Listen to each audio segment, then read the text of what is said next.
You're listening to Lace Up with your host, VJ Johnson II. Grab your tennis shoes, get your cleats, because it's time to lace up. What's going on, everybody? Welcome to Lace Up. I'm your host, VJ Johnson II, ready to give you the latest, hottest news and updates in the world of sports. I appreciate everybody jumping in and joining the podcast right now and giving me a little bit of your time to talk some good, healthy sports talk as always. Look, y'all, I hope everybody's been doing well, first and foremost, before we kick off our conversation today. Pollen is everywhere right now. I can't tell y'all how annoying it is to spray my car off and then come out only a few moments later, or an hour or so later, not even a full hour. Pollen is covered all over the car again. But you know what? We're finally into some consistent warm weather, at least down here in Atlanta we are. So I can't complain about that. Just happy that that cold front is finally come and gone. And now we can actually get into some consistent, nice, warm weather. But I know that there's been snow in other places like Michigan and Chicago up north. Even North Georgia has had some snow and things like that. But just excited that we finally have some consistency with this weather, because this is that time. You know, I know a lot of people, again, I talked about this on the last show. It's so easy to get sick around this time because of just the up and down, especially in the evening when it's cooler. But with that being said, man, excited to jump into things and talk about some NFL free agency, talk about what's been going on in the NCAA tournament, see how you guys' brackets are doing, and I'll share the results of mine up until this point. But wanted to kind of take a step back because we did talk about some free agency on the last show. So I wanted to just briefly touch on some new signings that happened since the last time we were together. And there were some names that have moved around. Now, a lot has happened. Really, that first wave of free agency was pretty busy. That second wave of free agency was a little bit slower as expected, so not a whole lot of movement, a few names here and there. But there was a big name that got moved I want to say probably, I guess you could still count it as the first wave, really that first going into the second wave of free agency, I would say. So just some names that I wanted to list off again, just to catch us up on the latest free agency news. We had Kenneth Walker. He's the running back for the Seattle Seahawks. He actually signed with the Kansas City Chiefs. And I won't get into specifics with their contracts and everything like that. But he is moving on to Kansas City, which is, we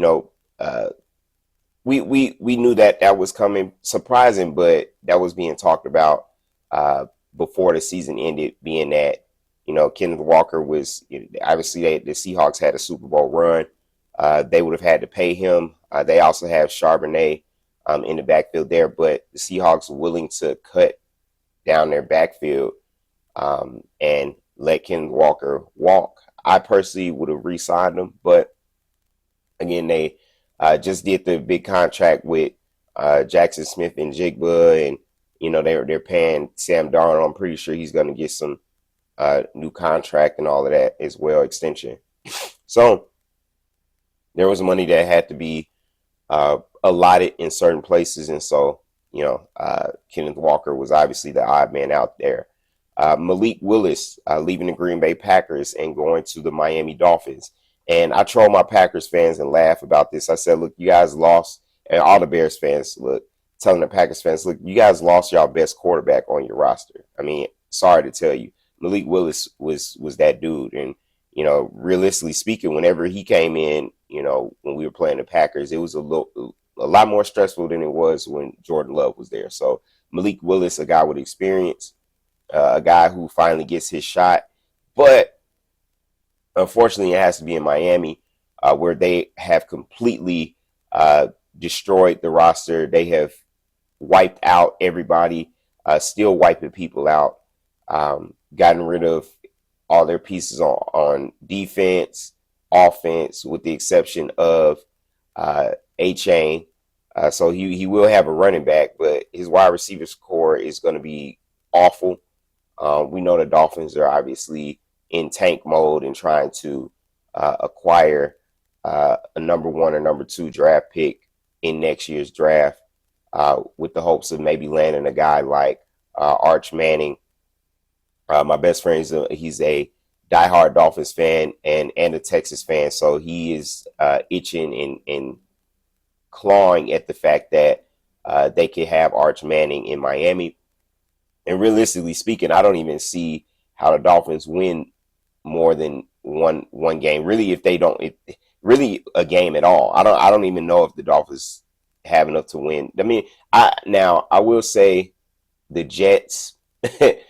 Who knows what happens with the Jets? But that'd probably be a game that they win. They always are sneaky and try to, they'll sneak out a win against one of their division rivals. But we'll see with Miami.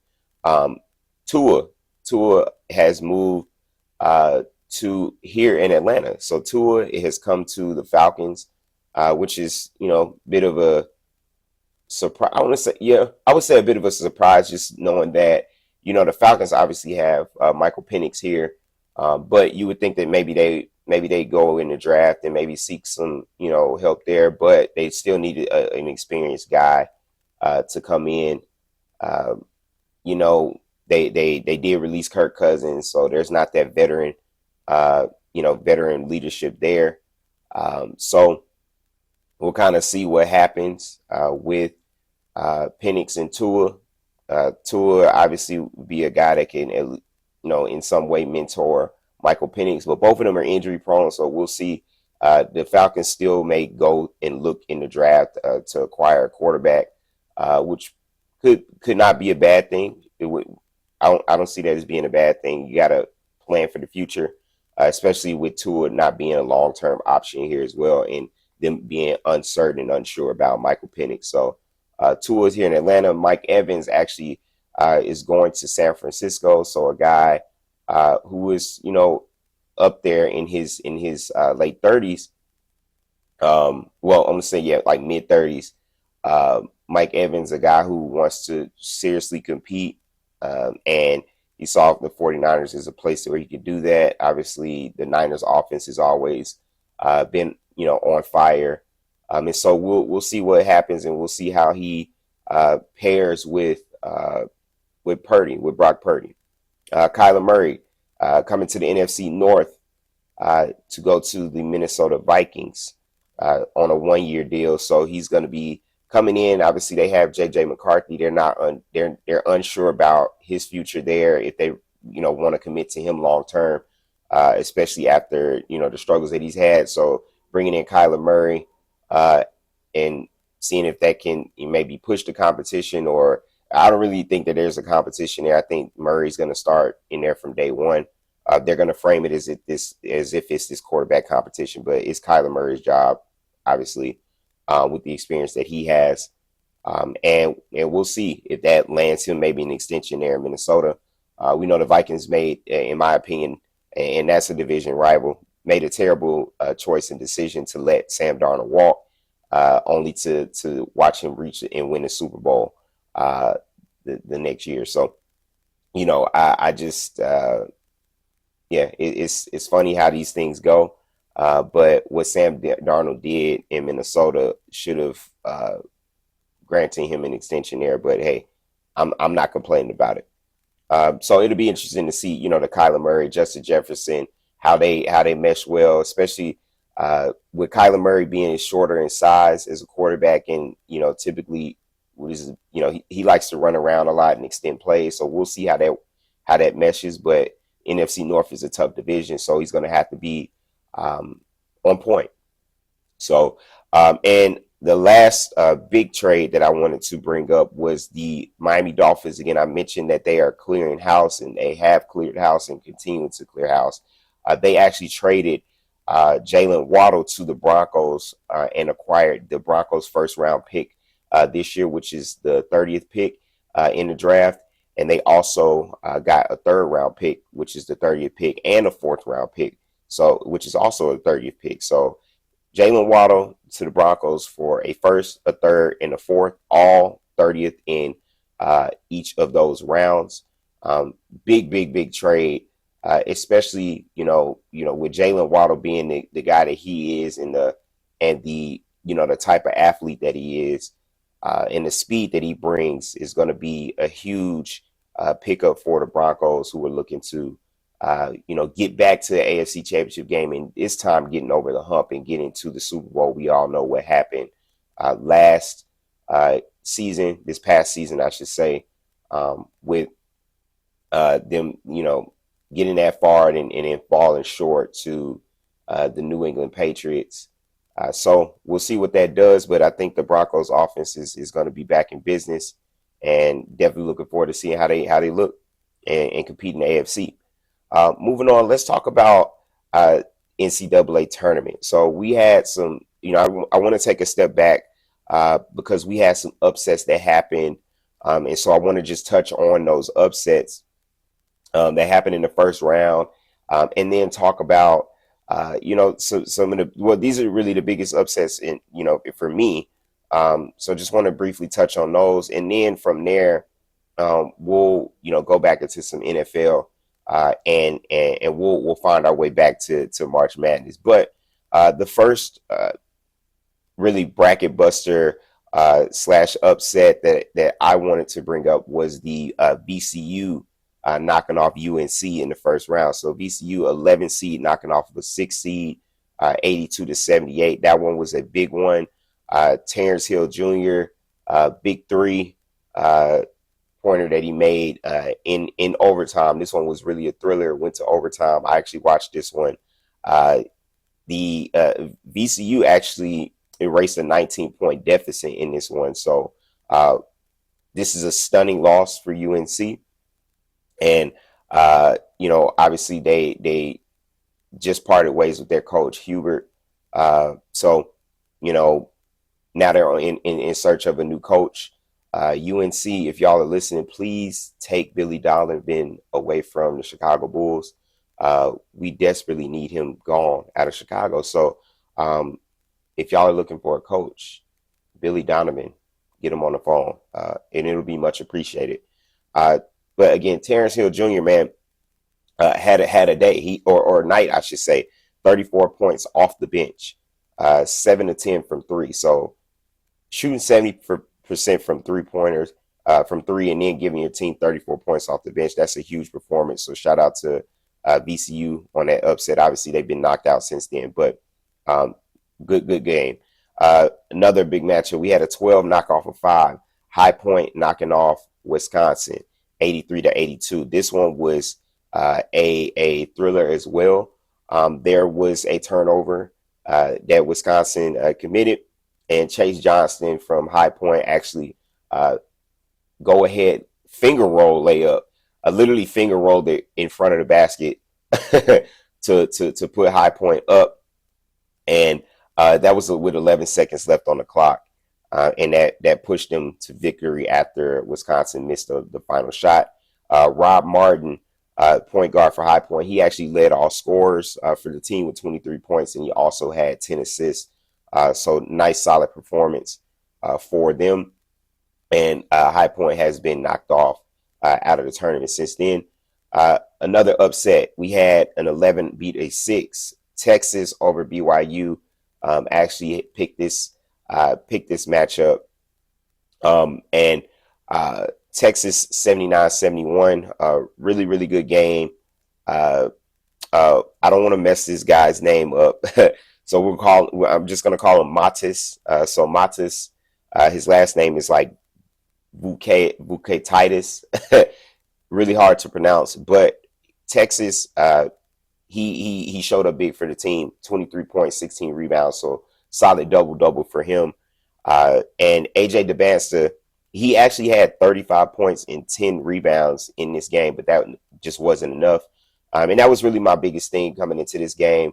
I didn't really see BYU having anybody outside of AJ. Not saying that they don't have, solid players, but I, thought to myself that he at least has to score 40 or more for them to be able to beat a Texas team that's, coming in hot from the play-in tournament. And after winning in dramatic fashion, they were coming in with some momentum.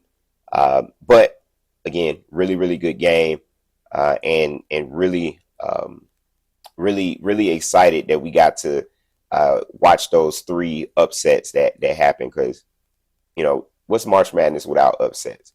So there are 0 perfect brackets remaining. I'll just put that out there. No perfect brackets are remaining right now, but we do have some in a good percentile. So people's brackets are still alive, but there are no perfect ones remaining. So, and I wanted to, and before I get into that, you're listening to Lace Up Sports Talk show right here on Apple Podcasts, Spotify, iHeartRadio, and Audio Boom. And I'm also streaming here on YouTube.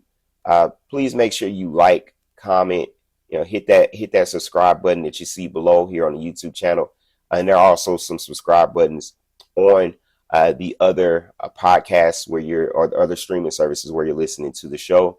So make sure you subscribe so that you can be updated and alerted whenever a new episode posts or whenever I go live. And feel free to leave comments. Again, we'd love to hear your feedback. Anything you want to hear but talked about on the next episode, please drop it in the comments. Willing to touch on that, and excited that and appreciate the support that you guys are continuing to bring with me and the show. And let's jump back into things, because I know that this is something that's pretty much kind of older news, but I wanted to jump into this and just briefly touch on the Maxx Crosby situation, just because that is a situation that's really been talked about a lot. Really bothered me personally. The Ravens backing out of the trade for Maxx Crosby and then signing Trey Henderson less than 24 hours later. Maxx Crosby actually spoke out about this situation. So I just wanted to briefly touch on that and just, give my thoughts on it, not spending a whole lot of time here, because what's done is done. But Maxx Crosby actually came out and said, look, he was livid and confused by, the Ravens' decision to back out of this trade. This would have sent him to Baltimore in exchange for 2 first-round picks, which the Raiders were seeking. Baltimore actually were willing to match that. And he says that, and this is Maxx Crosby, he says, no one will ever admit what the real truth is. Ultimately, it doesn't matter. I am where I'm supposed to be. And he obviously showed and expressed his commitment to Baltimore. To Las Vegas, excuse me. And he said that week was really like a whirlwind, and just the timing of it all was just really weird. He said the Ravens, just to kind of give some backstory, look, they flew him out first class to Washington, D.C. Because there was a lack of direct flights to Baltimore. So flew him out first class, Washington, D.C. He had a physical the next day, an MRI. He didn't speak to the general manager, Eric DaCosta, throughout the day. He said he thought when he first got there, he was going to see the general manager, but he just, he said he just made the trade, and he didn't see him at all for 5 hours. And he said that, look, he met with the coaches, the head coach, Jesse Minter, and then later DaCosta. And he said the energy really felt off, like something was just weird. And he said he dapped them up. They shook hands, but there was just a blank face. And, they mentioned that they had, Crosby said, look, he became terrified after they mentioned they had concern about his knee, and they wanted to get additional opinions. And ultimately, they decided to not move forward with the trade. We know what happened, to make a long story short. And now Crosby's 28 years old, right? He underwent this surgery in January to repair that torn meniscus that he sustained in his left knee. And he knew that he needed surgery last season, but he continued to play until the Raiders decided to shut him down for those final 2 games of the season. And we know he was pretty upset about that and frustrated. Now his surgeon, Dr. Neil Atrach, Dr. Neil Elatrachi. These names are getting me today, y'all. But I wish y'all could see this name, because this is this is definitely hard to pronounce. But he reported, to Adam Schefter that, look, he is doing really well. He's ahead of schedule in his rehab and his recovery. He had the stretch injury, obviously, uh, related in to that bone and that cartilage in his knee. And so he said that he was on track as planned to be ready for the season, but um, you know, they just decided not to move forward with it. But what's weird to me is that um, he Crosby said that when he returned back to his hotel, he talked to his agents, and his agents told him that they believed that Baltimore was gonna, back out of the trade. And he said he spoke to a member of the Ravens staff that said that the team still planned to get the deal done. So 5 minutes later, after that, then he was told that they decided that they didn't want to move forward with the deal. They called it off. So then they sent them on a private plane back to Vegas, and so on and so forth. So, but in less than 24 hours, they signed Trey Henderson. This is all I'm going to say about this situation. I think that this was extremely unprofessional by the Baltimore Ravens. Obviously, this was some shady business going on. Really and truly, let's get the truth and the facts out. The Ravens gave up those 2 first-round picks, and they said to themselves, we really lost. And let's back up, because they did lose some playmakers before this trade happened. They lost Isaiah Likely, they lost Tyler Linderbaum, and they lost so Isaiah Likely is tight end, Linderbaum obviously their center, and they lost one more piece. I think it was on the offensive and defensive line. And so they're thinking to themselves, we lost more than what we were expecting to lose in free agency. So they then turned around and said, look, we need to recoup those picks back, and then we could go ahead and acquire Trey Henderson, because we know that Trey Henderson, at least he's older, but he's healthy. So that's what they did. They wanted those picks back. They turned this into a big situation. I'm not saying that they're wrong for having concern about his knee, because that is a concern. You just don't know, you don't know how Crosby's going to be, but they knew these things ahead of time. The doctors already expressed these things. So this wasn't news. So I just think that they handled it unprofessionally.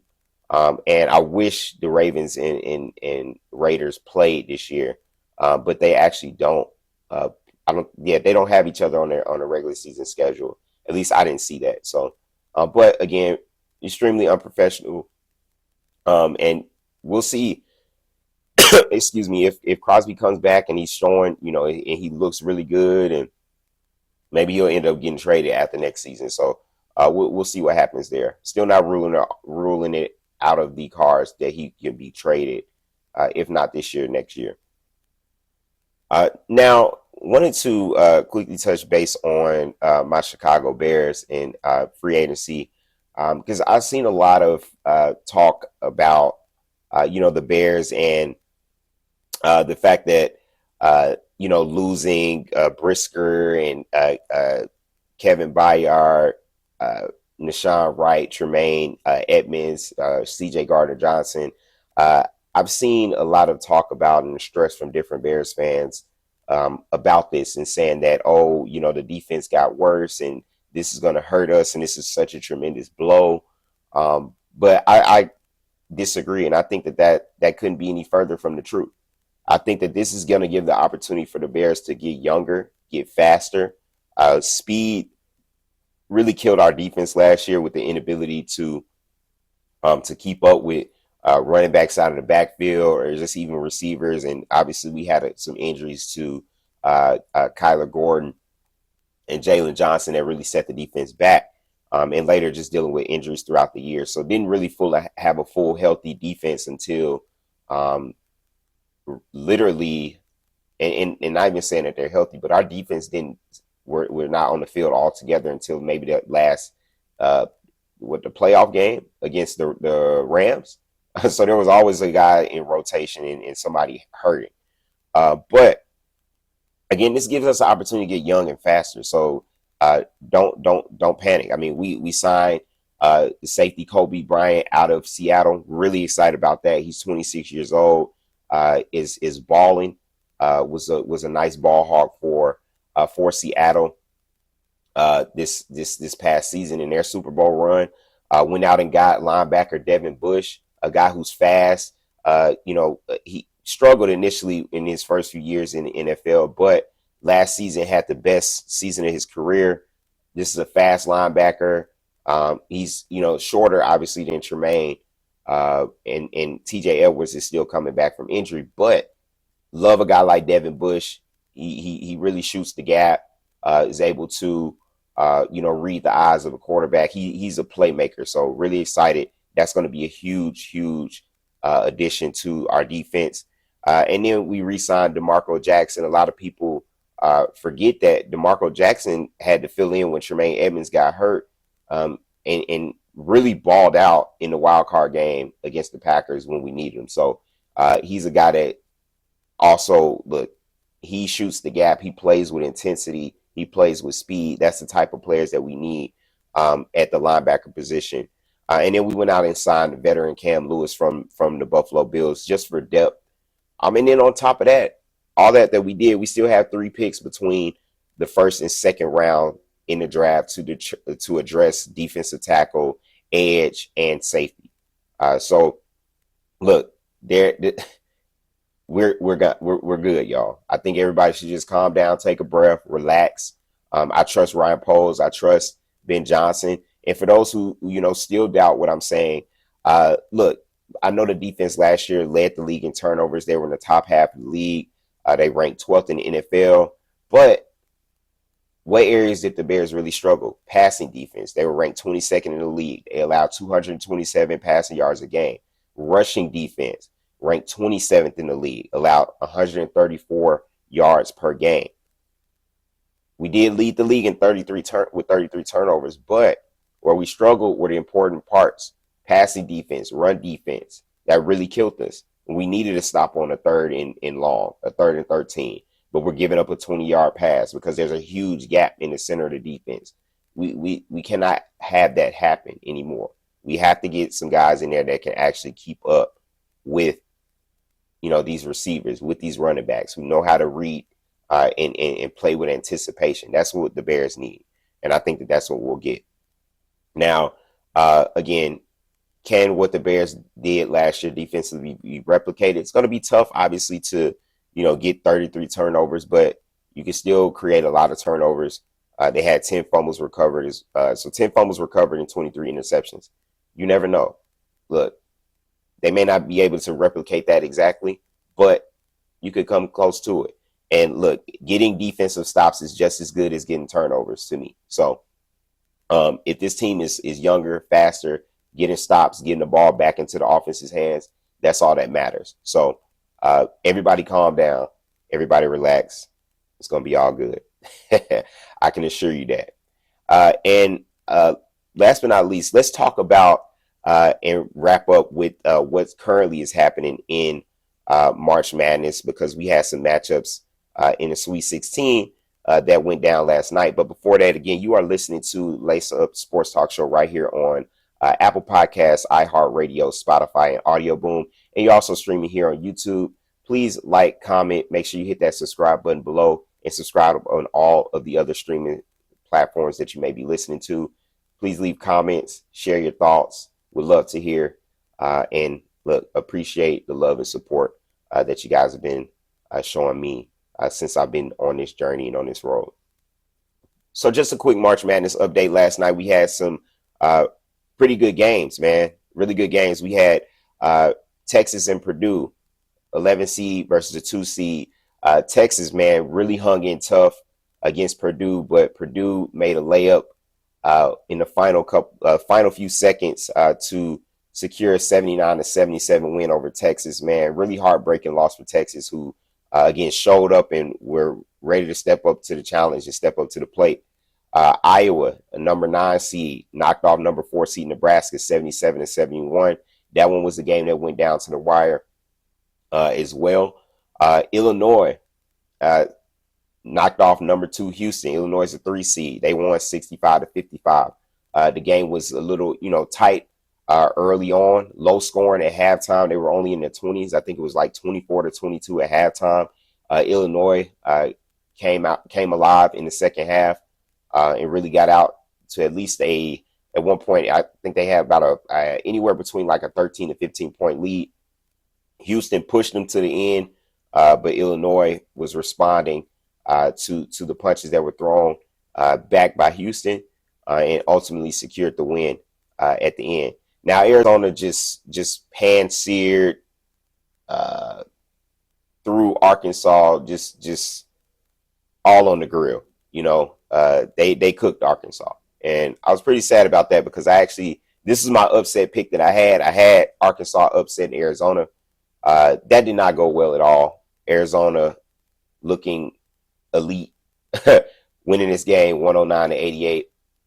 And I can contribute that to just I would say the youth of Arkansas. I know they had 3 freshmen out there, but, that's not to take away from Arizona, Arkansas. Just, some inexperience there, obviously.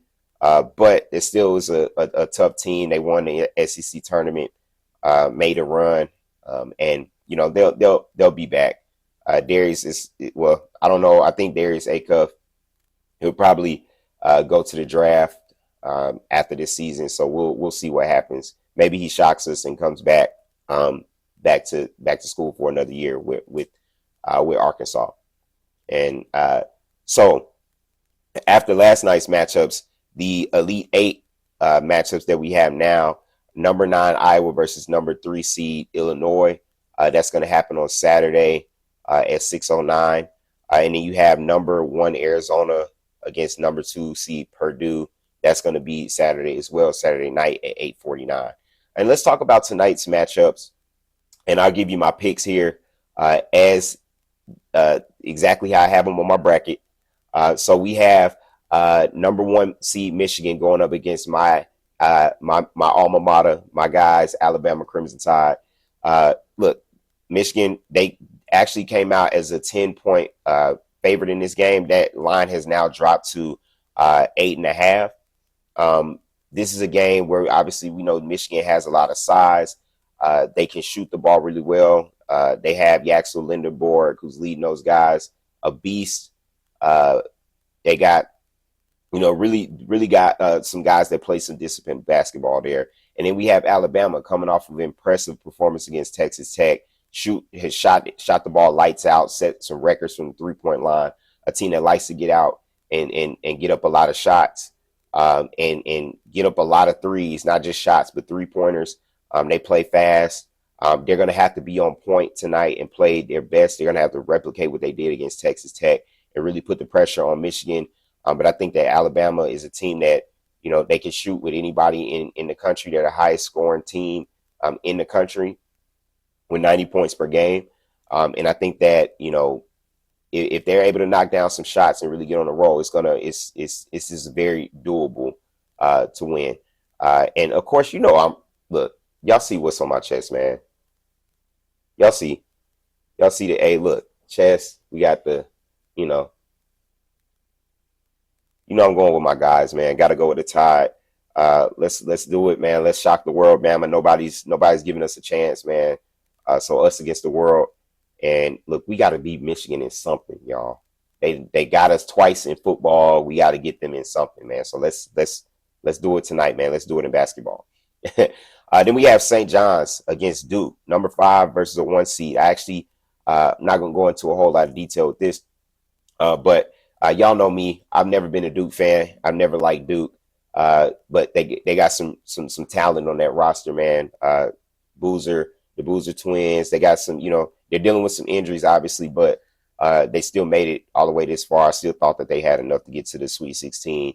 I actually had them in my Elite 8, but I'm going to switch. I did tell y'all how I look. So in my bracket, I have Duke going to the Elite 8. So that's my pick in my bracket. But my heart's telling me St. John's can pull this upset off. So for the purpose of this show, I'm going to pick St. John's. Then we have Michigan State against UConn. Michigan State, a 3 seed going up against 2 seed UConn. This one sorry about that. Duke, I forgot to mention, Duke is actually a 6.5-point favorite. So that's a close line in that one as well. UConn, Michigan State, UConn is favored by 1.5 points. I don't really know how you're favored by 1.5 points in a basketball game, but that's neither here nor there. I actually have Michigan State winning this game.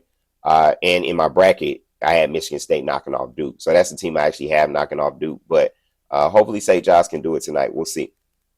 And we have number 6 Tennessee Vols going up against number 2 Iowa State. I actually have Iowa State advancing to the Elite Eight in this one. Now, I didn't have Iowa State playing against Tennessee. I actually had Miami of Ohio. It's like my Cinderella team. I had to throw in a Cinderella to advance, but I have Iowa State winning this game in my bracket. But Tennessee is playing really, really good basketball. So for the purpose of this show, I'm going to go with Tennessee to knock off Iowa State and advance to the Elite Eight. But we'll see. I still am in a competition in my bracket, so I actually need to be right about these games. So it's kind of funny I'm picking against them, but hey, look, that's sports. Sometimes you got to adjust. But just to wrap up, just to tell you where my bracket stands currently, right now I'm at 89% because three of my final 4 teams are still alive. So I'm at 89% currently right now. I'm first in my group of my bracket and in the women's bracket as well. Doing really well there. I actually picked the UConn Huskies to win in the women's bracket. So we'll unpack that even more as well on the next show. But the picks that I had VCU over UNC. I had Texas over BYU. Again, I did push Miami of Ohio to the Sweet 16, but that didn't go well. I had Arkansas upsetting Arizona. That didn't go well. But my final 4 that I had is Michigan State versus Illinois. And then I had Arkansas versus Alabama with Illinois and Alabama in the national championship. So nobody's picked that. I haven't seen the Illinois-Bama national championship. But Illinois and Bama played early this year. And I think that would be an amazing matchup to watch again because it was a thriller. But again, it'd be Big Ten versus SEC. Both teams played. Bama won against Illinois 90-86 in the first matchup. So with that being said, that is my national championship, Illinois versus Alabama. So we'll see, y'all. We'll see. But with that, again, I appreciate all of the love and support. I appreciate you all rocking with me. That's all I have for you. Get out and enjoy your day. Happy Friday to everybody. Enjoy your weekend. Be safe. And look, as always, don't do anything I wouldn't do. I'm just playing. But no, be safe. Be safe. Oh, and I had some news, y'all. I actually got engaged a couple of weeks ago. I didn't say that. Some time has been, passed since we were together. So I actually got engaged. So excited about that. This next chapter, we actually secured a wedding venue. So excited about that, and prepping and planning for next year, man. So, but again, everybody stay blessed, be blessed, have an amazing weekend, and look, we'll be back next time. I'm out.